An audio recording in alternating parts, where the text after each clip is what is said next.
Awesome. Hello, everyone, and welcome to today's SEJ webinar. We are talking local today, and I have the Uberall team with us. They're going to be talking about how to build online trust, ways you can improve visibility. I think we're talking about that like in every webinar we have right now, but topic very, very relevant, and ways you can convert high intent search traffic. And so with me, I have Crystal, the VP of Solutions at Uberall, and Paul, Content Marketing Manager. Thank you both for being here. Your first SEJ webinar, yeah? Yes. Thanks for having us. Yeah, thank you, Heather. Yeah, it's not only my first SEJ webinar, it's actually my very first Uberall webinar as well. I understand that for you, Crystal, you've got a few of these under your belt. And is that safe to say? Yes, yeah, definitely a couple. So I'm excited to be here on your first one. Yeah, thank you. Yeah, I'm absolutely delighted. Let me introduce myself first of all. My name is Paul. I'm the content marketing manager here at Uberall. I'm speaking to you today from Liverpool in the north of England. And for no reason whatsoever, part of British culture maybe, where we have to tell you about the weather. So I can tell you it's actually somewhat sunny in Liverpool for a change. It is quite cool outside. I promise you that's the only perhaps useless bit of information that you're going to be given in this webinar. The rest of it's very useful, very actionable. And I'm also joined today by my colleague who will now introduce herself. Thanks so much, Paul. Yes, I'm Crystal Tang. I oversee our solutions team at Uberall, joining from San Diego, California, where we're having an unusually gloomy day. There's this thing called May Gray here, so it takes a few hours in the morning to break off. So seems like maybe we swapped weather today, Paul, but excited to be here and talk about something that, I'm personally really passionate about. So there's a lot of really interesting insights we're looking to share today. For sure. And I can see there's lots of people introducing themselves now in the chat, including someone, Sarah, who's from my place of birth, Bolton, and then people from as far away as Austin, Texas. And so, yeah, international audience today. So anyway, let's on with the webinar. So today, let's quickly go over our agenda and outcomes. We've sort of split this up into 6 segments. With the first 3, we'll be looking at consumer search habits, what tools, how do they tend to search for local businesses. And then we'll be delving into what is it that convinces or persuades them to visit local businesses following an online discovery. And on the flip side of that, we'll also be looking at the red flags, what puts them off certain local businesses, what makes them think, I'm not going to leave my house and visit that business. And then we'll wrap all that up for you in our final takeaway session, and then we'll move through to a Q&A where you'll get to quiz me and Crystal about the data and actionable tips that we're presenting to you today. And then finally, we'll point you towards some very useful resources and ways that we might be able to further help you in helping your local business. Before we go any further, however, I would just like to take a moment to tell you about our limited time offer, which is a free location performance audit. So if you scan that QR code on the screen now, it will open up our location performance audit tool. And you can use that to get a location health score to find out about the current performance of your business. You'll get some actionable tips and clear next steps to improve it. Take a moment to scan that QR code now, just in case any of you, need to dash out or need to head to another meeting. Take a moment now. But if you don't manage to do it, don't worry. We'll present it again later on. I'll leave it on just for a few more seconds. Okay. Now, everything we're going to present to you today is based quite a lot on our recently published consumer survey report called the Lowdown Local Search, what really drives customers to your doors or keeps them away. I want to give you a bit of background about that report. It was based on a specially commissioned survey, Uberall commissioned a survey of over 2,000 consumers in the UK, France, and Germany. We commissioned this survey because we wanted to find out, we didn't want to make assumptions, we wanted to find out about consumer habits and preferences when it comes to local search and the digital signals that make consumers trust local businesses, and also what puts them off visiting a local business following an online discovery. So that report is available now. It's available as a handout in the handout section of the webinar, and it's packed with insights, including from our friends at Google. So that's everything you're going to see today is based on that. Now, without further ado, let's get into it. The very first section, we're going to be looking at how people search and how to show up where it matters most. And this is where we're going to hopefully make this as interactive as possible. And so everyone needs to put on their thinking caps and be ready to answer poll questions and type in the chat. So I'll begin. So we asked consumers how often they search for local businesses online before visiting, but what percentage said that they never search for local businesses? Was it A, 0%, B, 2%, C, 4%, or D, 9%? Have a think about what percentage said they never search for local businesses before visiting. And Heather will be launching the poll. She already has. And we're getting a good spread of answers here. There we go. Now they're coming in. Yeah. 25% saying 0%, 2% saying 42%. Interesting. We're very split on that. Are we safe to close the poll, Heather, or should we give people more time to answer? Yeah, I think we're safe to close it. I'm surprised these numbers. Yeah. All right. Okay, so I'm about to reveal the answer. I can tell you that the answer was A, 0%. 0% of the consumers we surveyed said that they never search for local business. A very small percentage, 9%, said that they rarely search for a business before visiting, indicates that perhaps they'll just go, they'll try their luck and just turn up. But nobody said that they never bother. So what can we conclude from that, Crystal? Yeah, I will say it simply just means every visit starts with a search. Every business that is local needs to understand that a large majority of their current customers and future customers are looking and finding them online before they show up in store. So just having that physical location where someone might just wander by isn't enough. Most people are actually searching before they decide where to go. So this is a really important reminder that if your business doesn't show up accurately in those searches, you're probably missing out on ready to buy customers. And ignoring this as a business, it really doesn't just cost not being visible, it can cost potential revenue. So just keeping in mind that even your returning customers, they're oftentimes doing research before they come up to a business. So that doesn't mean just because they've done business with you in the past that they're going to automatically visit you again. So it's very, very important to understand that the large majority of visits to your store are going to start first with search and analysis online. Thank you, Crystal. So we then looked into about what search platforms and how the ways in which consumers prefer to search for local businesses. So can you rank the most used to least used tools for local business searches? So we have 5 options here on screen. A, Google Search, B, AI tools, C, Google Maps, D, Apple Maps, E, social media. In the chat, type for me the order that you think that they came out. So for example, if you think social media was first, you would type E. If you thought AI tools was second, you would type EB, and so on. I'll give you a couple of minutes to type your answer in the chat. And I'm just going to bring up that little chat window now to see what answers you're putting in. Yeah, I was going to say, I wonder, it's always interesting to see how different the general consumer public opinion is compared to how I search as a consumer and how I prioritize. And of course, like we're marketers, we're in SEO, so we're oftentimes maybe a little bit different than the general consumer, but seeing the content and results is always very interesting. Yeah, definitely. It's interesting seeing people's answers coming in as well, because there's no sort of consensus here. There's lots of different ideas, which I love to see. And I really do appreciate the audience's engagement. I'll just give it a few more seconds to run, give people a chance to answer. Doesn't matter, by the way, if you're right or wrong. We just love engagement and making people have to think about things. Okay, I'm going to reveal the answer now.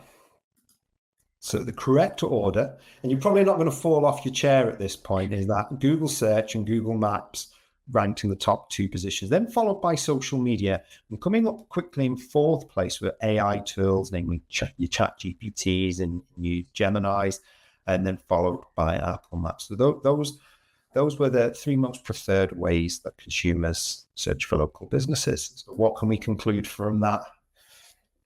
Yeah, I think it's pretty straightforward that there's a lot of change in consumer behavior and how people are searching and discovering businesses, but Google is still number one across the board in every region, in every industry. So that's important to recognize. However, AI is becoming a popular tool. It's becoming a bigger part, not just of search, but every day I'm seeing more integrations when it comes to local specific searches and the way that businesses show up in ChatGPT, in AI overviews, in all of these ways that people are searching and engaging. Um, it is now looking like the fourth most popular tool for finding businesses and information. So it's nowhere near Google, but it's still really important.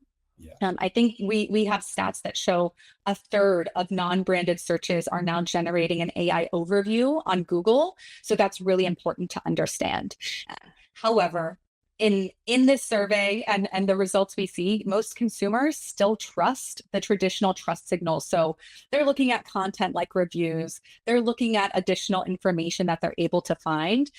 So that is still equally important. That is also how people are making decisions. I think, especially when it comes to local, there's a discovery factor. Your business can show up, your services can show up, but typically they're going to go and they're going to still evaluate the reviews, the content, the information on your profile, on your website. So it's a balancing act, keeping all of the things that we knew were important about managing your digital presence before, now with that nice little layer of AI. Either way, AI is here to stay, and it's important for brands to understand how that's going to influence like traditional search methods. Yeah, definitely. There seems to be a convergence as well, that's taking place. So at the moment, it seems that consumers almost perceive them as discrete sort of search tools. They'll perceive Google search to be separate from AI tools. But yeah, there's definitely a convergence taking place. John Simmons has mentioned in the chat that he's very surprised that Apple Maps is last. I just want to clarify for you, John. It wasn't by any means last. It was just last from the list that I provided for you. There was actually a longer list of tools, including, I think, from memory. Yeah, people got quite specific. Some people even mentioned, TripAdvisor and other things like that. So Apple was by no means the last. It's just I'm only giving you a small selection for that particular question. I'll give you all a break from thinking for a moment. I just want to share with you about the importance of timing in local search. So we looked into exactly when consumers search for local businesses near them. And there were some very interesting regional variations within here as well. Now, the vast majority of consumers across all regions were saying they mostly search in the moment they need something. Like, perhaps that's not surprising. Need drives the search and the visit. However, the things such as before planning a visit were stronger in certain regions. During a specific event or occasion came out as the number one reason in Germany. So it's clear that German consumers are very event or occasion driven. For consumers on Crystal side of the pond in the US, they were more driven about when they have free time. That was the top ranking reasons for them.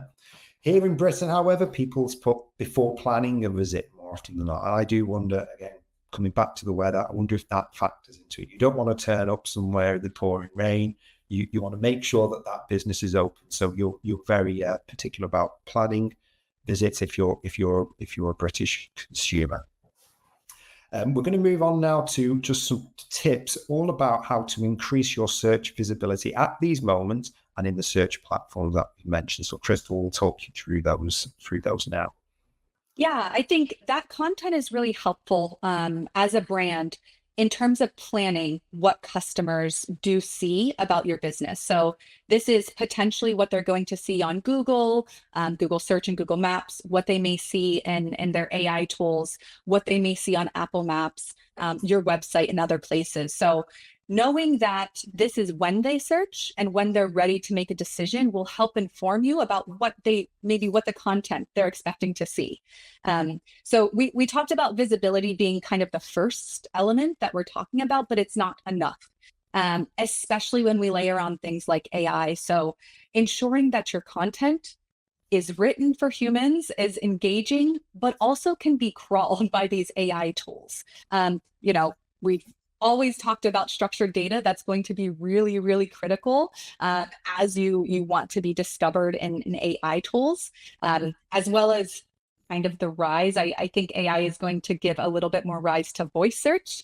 I think I am now searching much more online in the way that I would do a voice command. So I know we're not where, voice search is going to be 50% of searches, but I do see a convergence of bringing in more voice search content. And so when we talk about what's on your website, what are on your local pages, what are on your Q&A forms, making that very conversational. The other thing to keep in mind is like the type of visual content, especially if you're in an industry where visuals matter. Like I can say, I'm likely not going to go to a new restaurant if I don't see great pictures of food or drinks or environment. So making sure that's present across the board on your Google profiles, on your social media, on your website. And then it's also fresh and consistent. I don't want to see a picture of a menu that's 4 years old, so I have no idea if this is still kind of the type of food that you have. So those are things that really can help differentiate you whenever a customer is about to make a decision. So thinking about this in action, like making sure all of your content is regularly updated, but not the basic stuff. This is the additional rich information that helps people make a decision. So we talked about photos. Like if you're a service-based business, are you offering, the services I need to plan for the summer? Do you offer AC services, those types of things? And can I tell that either by looking at your Google listing or on your local page? And if I can tell that about a competitor a lot quicker than I can tell that about you, because it's a moment I need to book because I'm about to, go on vacation, I need this covered beforehand. That's the type of information that businesses need to make readily available.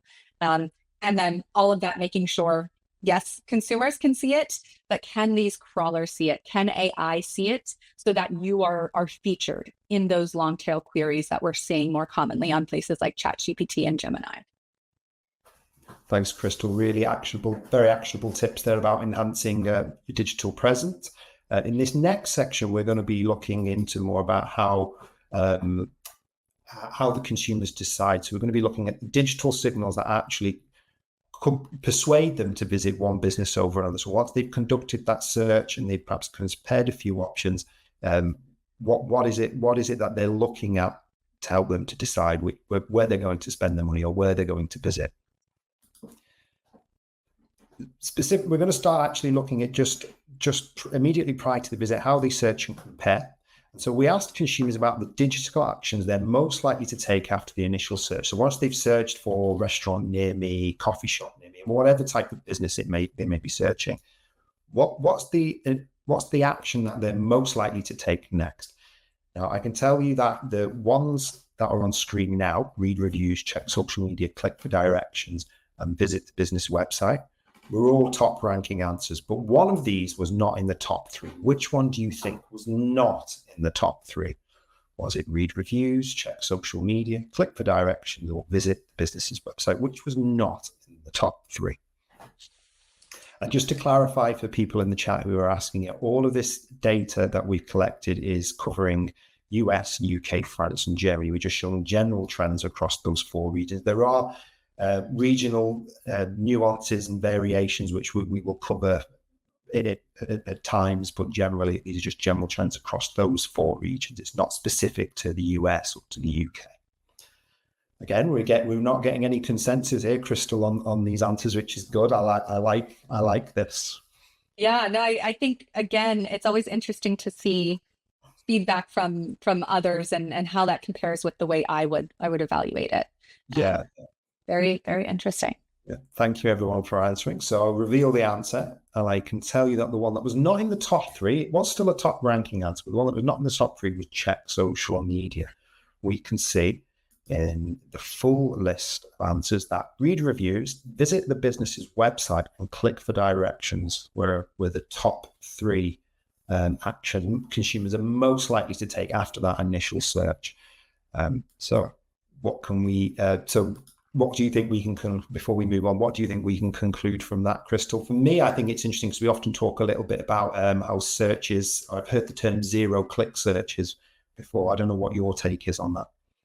Yeah, I think zero-click searches likely means something a little bit different when it comes to local. So it typically means that they're not going to the business website, but it doesn't mean they're still interacting with your profile. There can be multiple clicks on your profile on Google, on Apple, wherever they find you. And that's clear because oftentimes people are going to read reviews. I know myself as a consumer, it's actually hard for me now to just shop in store without pulling up the product online to double check what the reviews are on their website or on Amazon or somewhere else. It's just so instinctual. So we know reading reviews is really, really important to businesses and to consumers.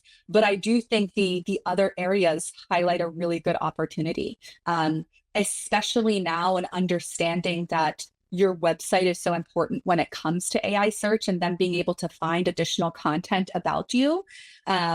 Prioritizing that if that has not been something that's been kind of top of mind is really huge.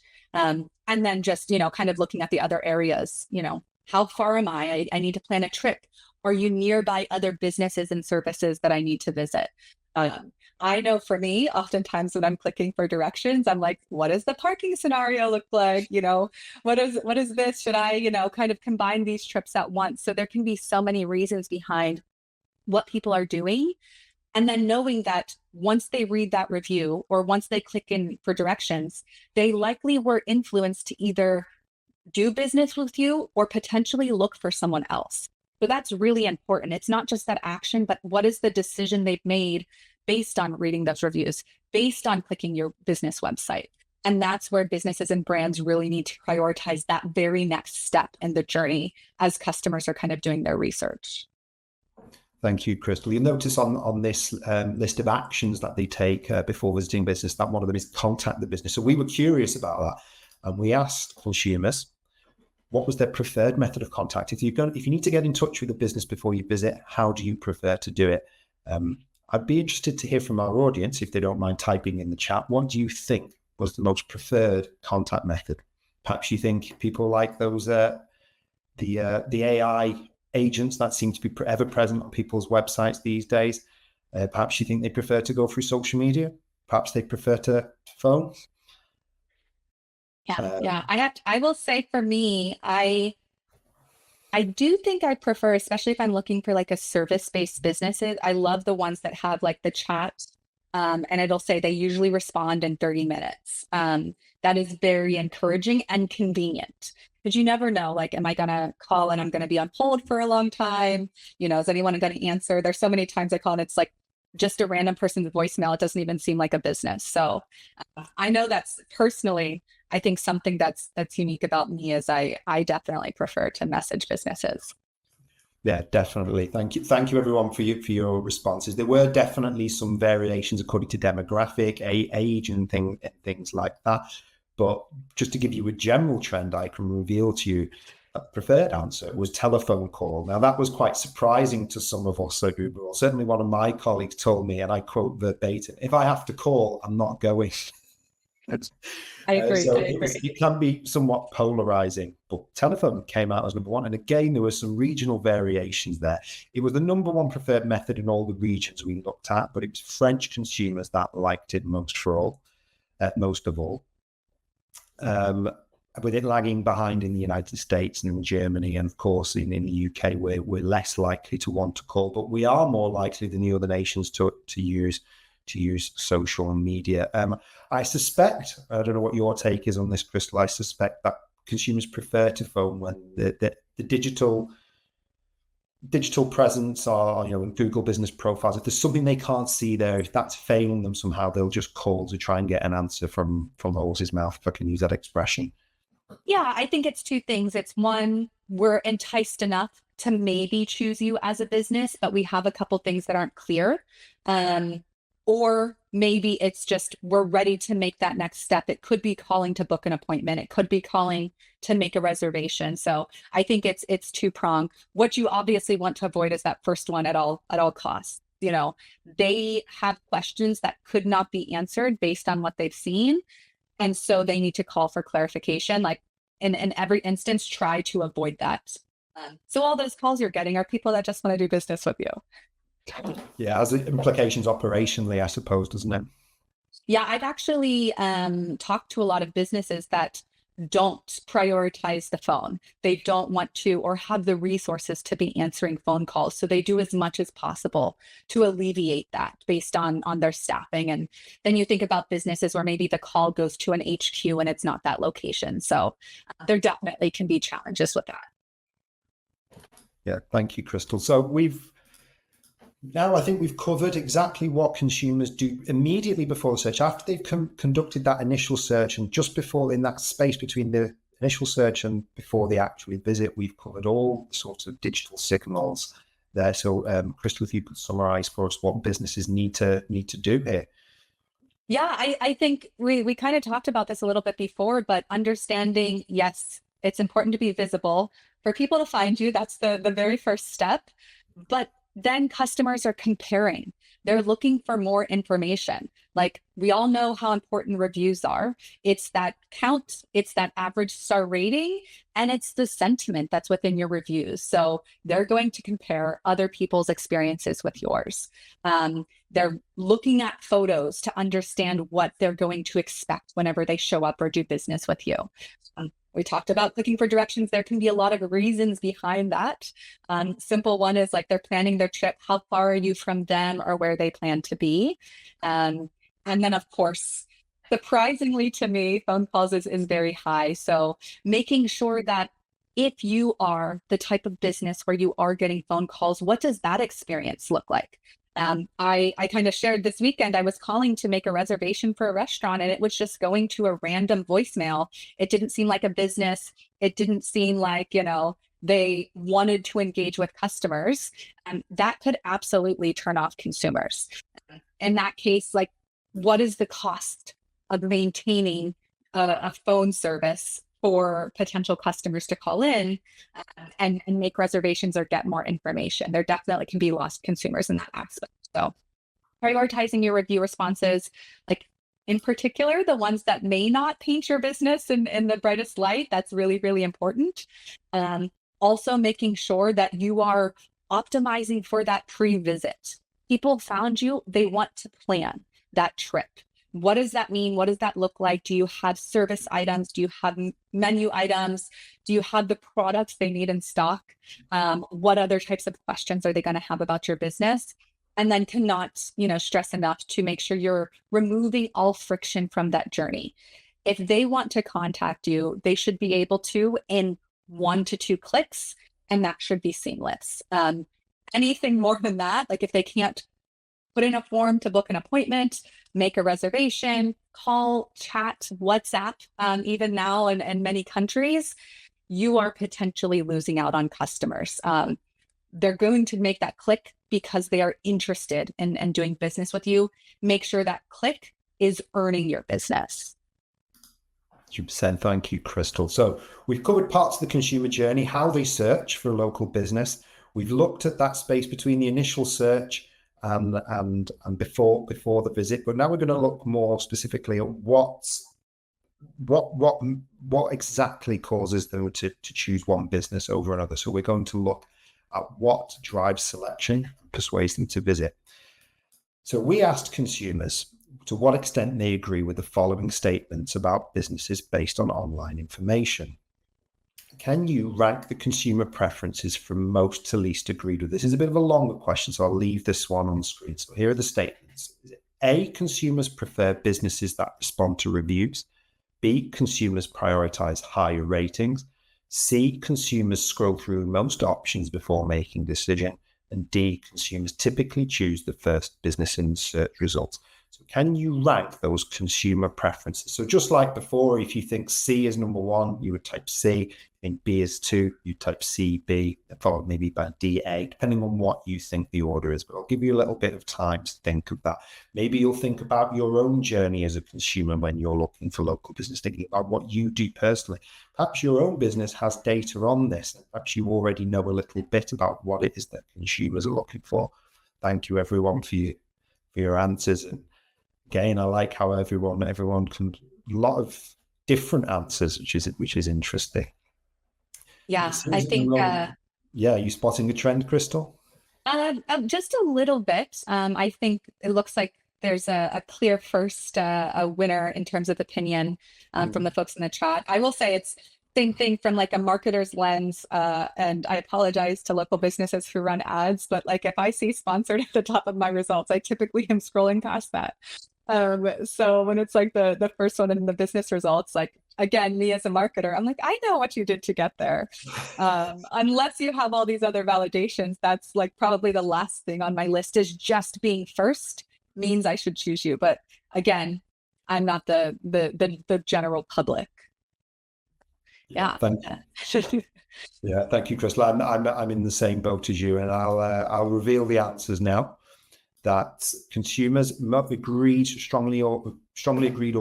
that they will scroll through most options before deciding. They indicated that higher ratings are very important to them. They prefer businesses that respond to reviews, and that they will choose the first business in the search result. So you'll notice that they scroll through most options before deciding ahead of choosing the first business in the search result. So to me, again, I think that has big implications in terms of ranking. Does ranking matter as much anymore? What's your take on that, Crystal? I mean, it's absolutely important to show up. You don't have to show up number one. I still think there's plenty of instances, especially on Google, where it's just a 3-pack. So that's always gonna be important. But oftentimes, like what I do is I take a look at how Google is changing. Google is this giant, they have all of this consumer and click behavior data. And the changes they make to search experience is typically based on what they're seeing from the way their customers, which are not businesses, their customers are searchers, engage. And so when you see a mobile result that scrolls and scrolls and scrolls through 50 different businesses, or it has different variations, it probably tells you that's what customers are doing. They don't want to click. They just want to keep getting more experiences. So I completely understand that in terms of consumer behavior, that's probably a little bit different than it has been historically. Of course, you want to be showing up and you want to show up close to the top, but like maybe position one doesn't need to be the target. Thank you, Crystal. To understand a little bit more about how consumers are deciding upon local business, about what drives their selection, we asked them what online factors most influenced their decision to visit a local business last time. Now, the number one thing that influenced their decision was strong online reputation. So, well, I can speak from experience, having recently needed to research doors, getting some new doors installed in my house. Reviews, reputation was big decision-making factor for me. What would you think was the second highest most influential factor? Type your answer in the chat. And Scott's off the mark straight away. And he's saying price. He's saying price, he believes, was the second highest most influential factor. What do you think was the second highest most influential factor? Could it be photographs, or do you think it depends? Perhaps I can see John there, just almost as I said it, he thinks photographs. So we're saying proximity, location. That all of these things that people are typing, by the way, were factors. They were influential factors, but I'll reveal in a moment what was the second most influential factor. And this is looking at businesses generally. If we were to drill down into a particular industry, we might see that it changes, but we're just looking here for a general trend. Hey, thanks everyone for your answers. I can reveal to you that actually the second highest most influential factor, according to consumers, was a well-detailed business listing. Consumers, I think Crystal's already touched on this a little bit, they're hungry for information, aren't they, Crystal?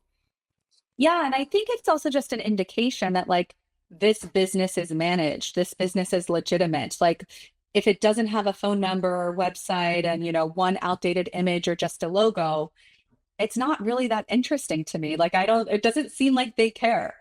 So not just making sure the information is there, but just the perception that the general public has about it. So of course, this includes things like photos and hours and other areas, but just a complete profile. Yeah. I suppose all the answers that the audience have provided in the chat, they're all sort of correct because they all contribute to a well-detailed business listing, don't they? I feel like I've ripped you off a little bit with the audience there with that question.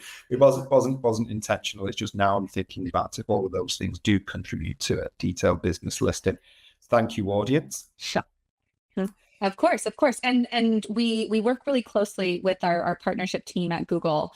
And one of the stats they have is if you have a detailed business profile on Google, in general, those profiles are going to get 5 times more views when they're regularly updated and they're complete. So ensuring that, I say this all the time, if there is a field in your Google profile, it should be filled out for your business. It's not there for fun. It's, Google knows customers want this information. That's oftentimes why they're adding these attributes, why they're adding these integrations and content. So any field unused could be wasted. I would say, as we've seen in some of the results of the survey, the decision to visit a business sometimes can hinge on like a very small thing. I would highly suggest everyone to dive into the actual report. There's a lot of really great content and comments about like why someone didn't show up to a business. That's really insightful. And it could just be because your hours were incorrect. It can be that, the price on the menu versus the price suggested on Google did not match, and that just gave them pause, and they wanted to go to a business they felt more confident in. They didn't call, they didn't do the directions, they just saw something that left confusion in their mind, and so they decided to engage with another business. So really making sure that you are showcasing what makes your business unique, highlighting what it looks like, who your staff is, the vibe that they're going to feel whenever they engage with you. It all matters. And then really just, putting everything on your profile. And then not just your profile, making sure it's replicated on your website or local page. I think I saw someone in the chat ask specifically a local page. It's just really, when we talk about multi-location businesses, or, maybe a dental chain has 3 or 4 different offices, typically you'll want a page for each one of those locations that there's likely a unique, phone number, a unique appointment URL, those types of things. So you are alleviating any of that confusion. And really, this content is about convincing that person that is already interested in your business or service to make the visit, kind of do the business with you. That's really what you're delivering the value for. It's not just showing up. It's how did they choose you? And did you give them the right information to do that? Thank you, Crystal. Definitely. We're on to, I believe, the 3rd segment of our webinar as well. So this is talking about, we're now going to delve into what happens after consumers choose you. So we asked consumers about how quickly they will visit business after they've discovered a business and after they've made their choice. How quickly are they going to visit that business? So what percentage of consumers visit within a week of finding you online? Was it A, more than 90%, B, 85%, C, less than 85%, or D, less than 50%? So, and I believe Heather will launch the poll for us now, so you can answer. Yep, they're just starting to roll in. There we go. Thank you, Heather. And I think it looks like people are leaning towards that. The visit happens pretty quickly. I think when you layer this on with some of the other content we talked about, like why, people are doing the local search in the first place, and, whether it's those people in Germany that have an occasion that they're shopping for, or, someone that has the free time, when does that happen? Yeah, that's interesting. Yeah, thank you. And I can reveal to you that the answer was 85%. So 85% of the consumers we surveyed told us that once they've decided on that business, they're going to turn up at the doors of that business within a week. I think the one thing I would add there, Paul, is when you think about that, we talk about freshness of content. And when we think about photos, menus, services, that is important, that someone knows that current experience. They don't want to see what things were like 6 months ago, a year ago. That's always a really, really good reminder that these people that found you online, might have just discovered you in the last couple of days. And so making sure that in-store experience, that, in office experience matches with what they saw online. Yeah, it's a challenge for a lot of businesses as well. It seems to be able to maintain that freshness of content to address that immediacy. Absolutely. And then we asked consumers about how likely they are to make a purchase at the business that they've chosen. 60% of consumers told us that they're likely or very likely to make a purchase or complete a transaction on site after discovering a business online. Is that true or false? Do you think that's true or false? Was it 60%? Was it less than that or more than that? Indicate for us whether or not you think that's true or false. I think we're launching this as a poll, aren't we, Heather?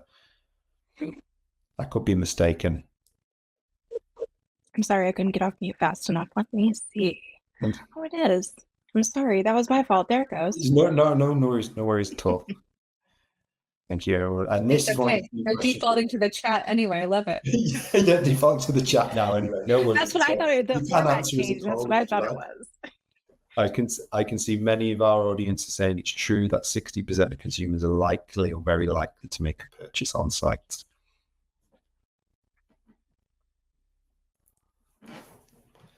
Yeah, one of the more clear-cut questions, I think. Yes.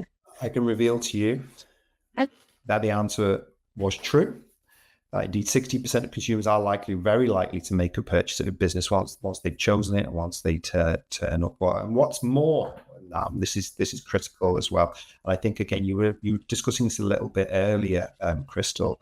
Is that 80% of consumers are likely or very likely to return to that business, provided they have a positive first impression. So I think for me, when I saw this in the data, what I took from that was that if you get found and chosen online once, you're likely to have a customer for a long time if they keep returning to that business.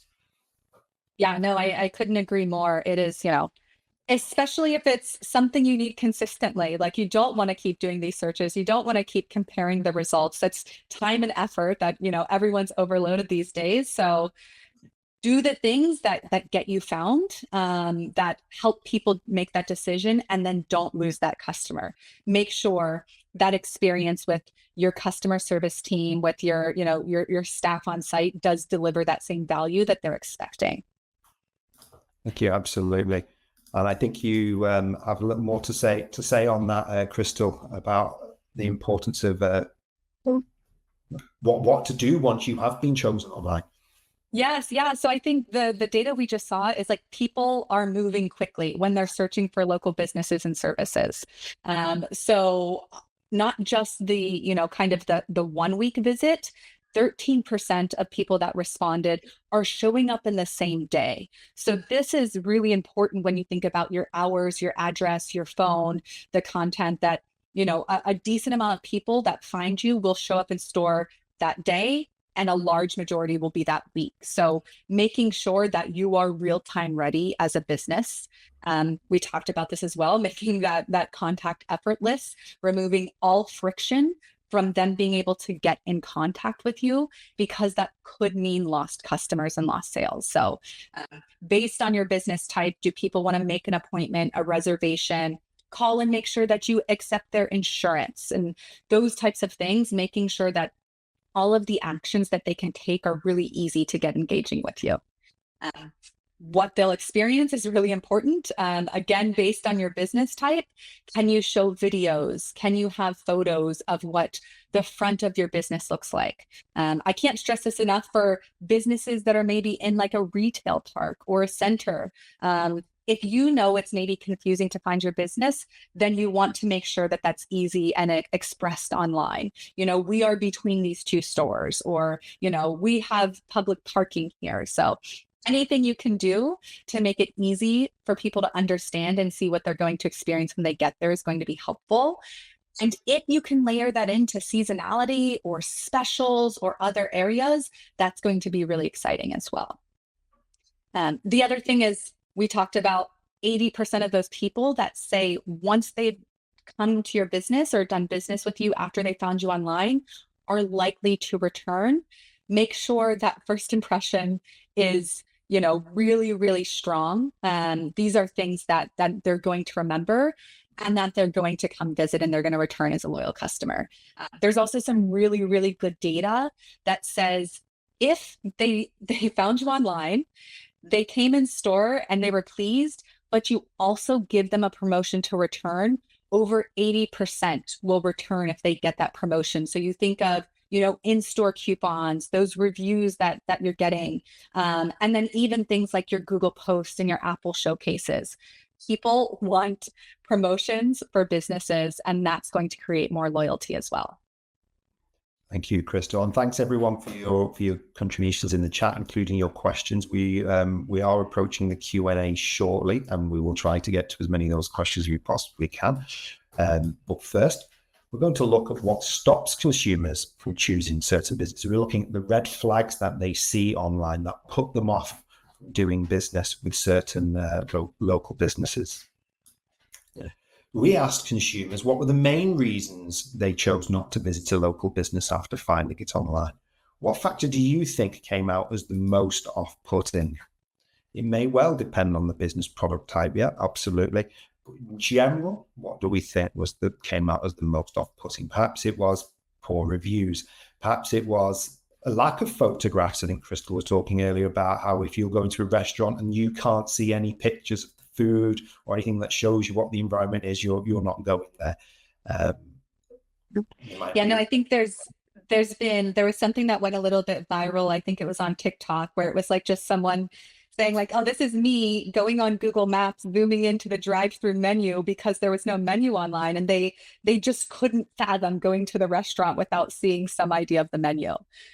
So there's definitely industries where there's some things that are a little bit more particular. I will have to say though, this is one of, I wouldn't say shocking, but surprising to me. The results of this, very, very, very interesting. And the content and comments that were made alongside it. So, thank you. And we seem to have a consensus here that reputation or reviews is a decisive factor in putting consumers off a local business. I can tell you, actually, it came out, and it surprised me a little bit as well. I thought reputation would come out, and it did come out as a top ranking. It was actually unclear or high pricing came out as one of the main reasons for not visiting or not choosing a local business. And here we've got some. Do you want to take this slide, Crystal? Sure. Yeah, no, I think this one is really interesting when we talked about the comments that a lot of the folks in the survey results answered. One of the things that they talked about on pricing and information was their very basic understanding that a company should have a website where you can see what they offer and broad prices. And then if you have questions about them, you should be able to reach out to them. And I think the last sentence here is really interesting. It's like, that's not magic, it's basic. This is a very basic expectation from a general consumer. So this is something, like I said, I also probably thought maybe reviews were a bigger driving factor. While I think reviews may be a driving factor about doing business with a company, the red flag about saying like, I have too much doubt, it does, I think, make sense, especially thinking, maybe people are being more budget conscious. They don't want to show up and, get a meal or pay for services that are 2 or 3 times what they budgeted for. So this was really important. I don't think it's been a topic that I've talked to businesses a lot about specifically was that price. And so, yeah, the high or unclear pricing, I shared too the thing where they're like, what the prices I saw on the menu did not match the suggested dollar signs that show up on your Google profile. And so I decided to go with another business where it was more clear. So I think that was very, very interesting. And I don't think businesses realize how many potential customers they're losing because of something like this. Yeah, absolutely. And I think as well, I mean, of course, there would be variations industry to industry as well, but looking broadly speaking, people were saying unclear or high price. We recognize that's perhaps some businesses, it's harder for them to put on pricing because the nature of the business is professional services. Is that safe to say? But as I say, broadly speaking, if your pricing information is not there, it will put people off. Yeah. So in terms of when we talk about how to dodge the red flags, we talked about pricing, be upfront. Ranges or starting at prices really could help build that trust. Especially if you are in an industry where you know pricing is a big deal. There were comments about people going to a coffee shop and not wanting to pay $15 for a coffee. There's also ones where you think about, home services where it's a decent investment, but there's also a lot of lack of trust in those people that are delivering those services. So anything you can do from the beginning to be very clear and honest, consumers really appreciate that. Of course, when you dive into the data, there's a lot of other feedback about what keeps consumers away from your business. Reputation is a huge one. I will say, you should always ask every customer for feedback and don't be afraid of negative reviews. It really shows you're a legitimate business. I don't believe businesses that have all 5-star reviews. I just don't think no one had a bad day, whether it's the customer or the employee. So don't be afraid, just be human. Listen to the people that are giving you feedback and take that seriously. And I think that's very easy to show in the way that you respond to your reviews. We've talked a lot about making sure content is fresh and accurate. That's a non-negotiable. Making sure that you're visible, very important. You don't have to be number one, but just make sure you're showing up with all the information that people need to know to make a decision. And then, of course, one of the things that came up in our feedback in the survey in terms of the content we had about people that didn't want to do business was the way that they came off, their tone, whether it was the way they answered the phone, whether it was the way that they did or did not respond to messages, maybe it was the way that they were responding to reviews. People care about that. And I think this is really important for businesses that are thinking about a lot of automation, a lot of ways to be efficient. There are areas that you absolutely can layer in AI and be efficient, but then there's potential competitive advantages about keeping that really human touch in a lot of aspects. So in this age of, over analyzing and deploying AI for everything, it's probably a really good point to understand where you can add human touches and tones that your customers are really going to appreciate. Definitely. People still do business with people, don't they? That's something you can't overlook, can't underestimate. Thank you. We're now onto our final takeaway section. So Crystal's going to summarize for you all of the actionable tips and takeaways from our presentation so far. Awesome. Thanks so much. And thanks everyone for staying. Like Paul said, we will get to the questions, really just summarizing visibility matters. It is the very first start of the journey, but it's not the end. Just make sure your data is correct and know that the large majority of people are searching for a business before visiting. And then, of course, we talk about reputation. 45% of consumers say reviews are the number one factor that influence their visit.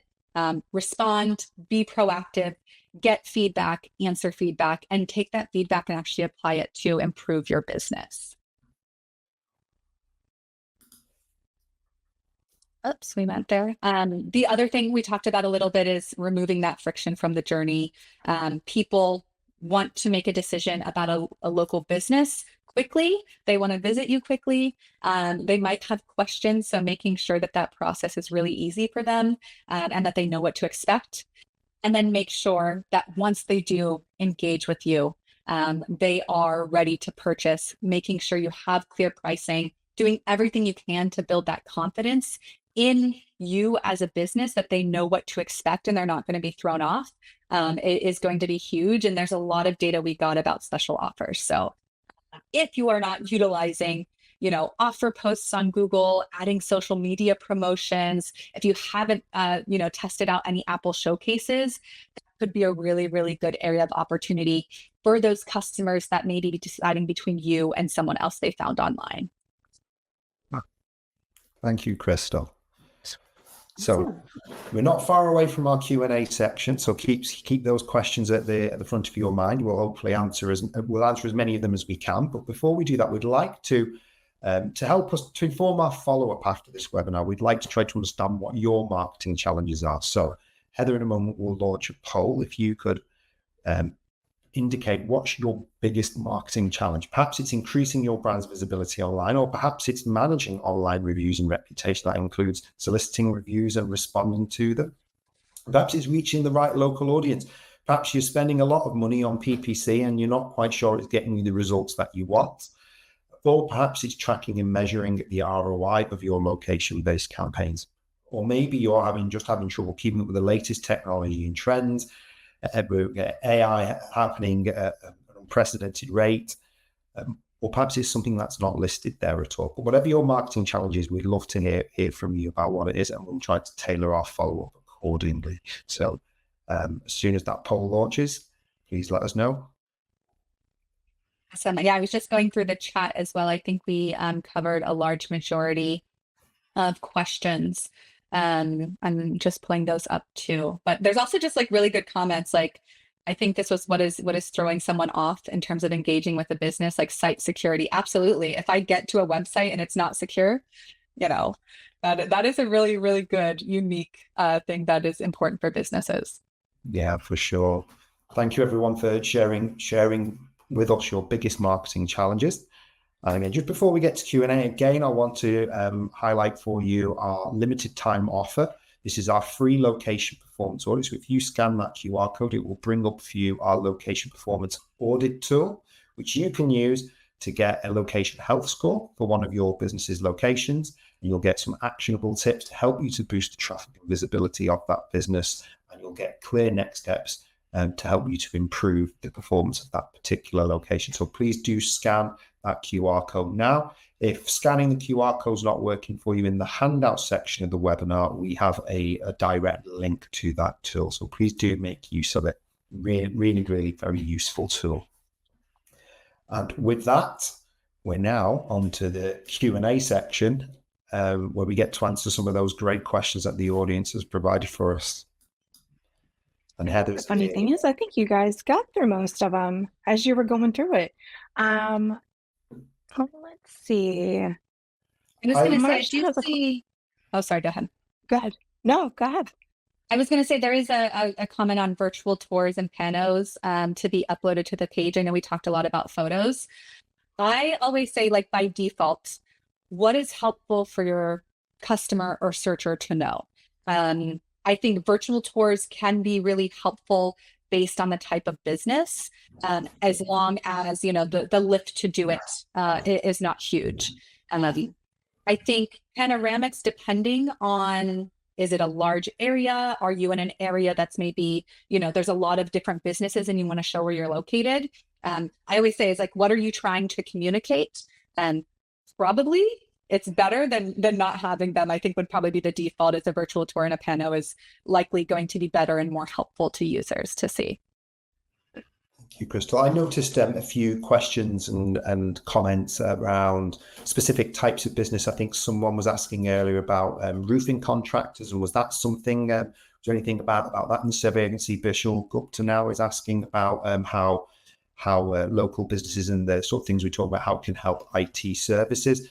To that, I would say, when we conducted the survey, we did ask consumers about what types of businesses they perform local searches for. And from memory, it was restaurants, places to eat that came out number one, then followed by the likes of retail. Lower down on that list were things like childcare, tuition, and things like that. And I think the reason for why some businesses search more than others is because things like childcare, tuition, you tend to rely on recommendation from other people, and you will tend to want to stick with something for a longer period of time. Whilst a restaurant, you might want something that's fresh and new from time to time. That's me speculating about the reasons for that. But having said that consumers did indicate that they do search for professional services as well. It was lower down the list, the likes of restaurants, but that indicates to me that there is still a need for those types of businesses, your roofing contractors, professional services like lawyers or IT services, to maintain that local business presence. If you're trying to capture customers within a certain locality, whether it's a city, then definitely I think you need to maintain your Google business profiles. Make sure you have local pages on your website and that sort of thing. Do you have any perspective on that, Crystal?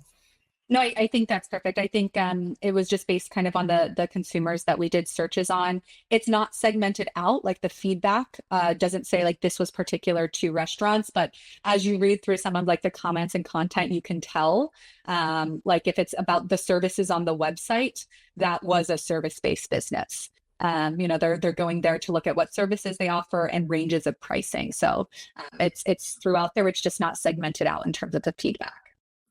Thank you. Yeah, we might have to get our crystal ball out here and make some predictions as well, Crystal, because people are asking us about what do we sort of predict as the future for PPC. Do we see that's, perhaps it's not something that they should invest in as much? I'm actually interested to see how Google handles it in the age of AI search, because I don't think they've figured it out yet. I know in some areas like product specific searches, it's a lot stronger, but I'm honestly waiting to kind of see where that goes with the AI overviews and like how you'd be able to bid on terms and like how and how it's reported. So I probably think it's why AI overviews hasn't rolled out completely, because they can't get rid of that ad volume. So I'm eager. I have no idea. Thank you. We've had a question as well come in just now from Duncan, who's asking, how can we track the ROI of local SEO efforts if most of our leads come through phone calls? Now, I recall recently working on a project where I was looking at one of our customer case studies, namely Barcelo Hotels. I'm struggling to remember. I know they did something very similar. Can you remember what that is, Crystal? If we can't remember, Duncan, I'll try to signpost you to the case study.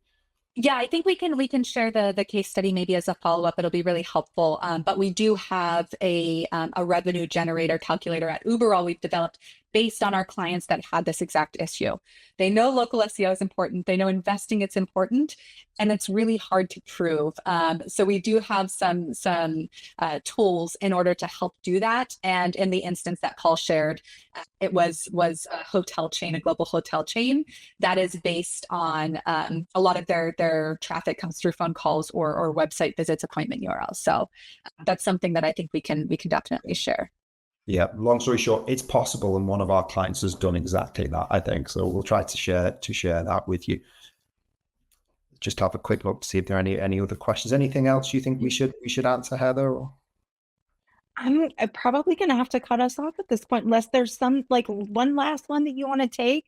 Where I think we can answer them as a follow-up. Yeah, we can answer them as a follow-up. No problem. Yeah, we'll make sure that we send them all over to you. I'm glad you grabbed that PPC one though, Paul, because there was one up there from Holly that I wanted to grab earlier. And so same kind of general looking at that, what's PPC going to look like. So this was great information. I want to give you guys a big thank you for coming and sharing all of this. We do these webinars so that people can go back to their desk and implement what they've learned. And I think that there are so many actionable takeaways here. So thank you, Paul. Thank you, Crystal, for all the information that you shared. Real quick for our attendees out there, if you didn't check the handouts tab, there's a couple handouts in there for you.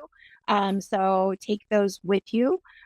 We will have a survey coming up if you can stick around for just a couple more seconds. But before we drop them to the survey, Crystal, why don't you tell the people where to find you? Of course, you can find me on LinkedIn. Feel free to follow me, to DM me with questions about local, GDP, anything you have. Crystal Tang, available on LinkedIn. Love it. Paul, what about you? I'm also available on LinkedIn. I don't know if I provided you with my LinkedIn URL. I'll see if I can grab that for you. You've got it, have you? Great. Same. If you have any questions, particularly about the survey and the data, please don't hesitate to drop me a message, and I'll do my utmost to provide you with the answers that you need. Awesome. For everybody who asked, you'll get the recording and the presentation in your inbox later after the video has a little time to buffer, or render. But with that, Tony, thanks for joining us. Thanks for everybody. And I hope you all have a great rest of your day. Paul, Crystal, we'll see you on the next one. We'll see everybody next week Thank you, at our everyone. next webinar. Thanks. Thank you all.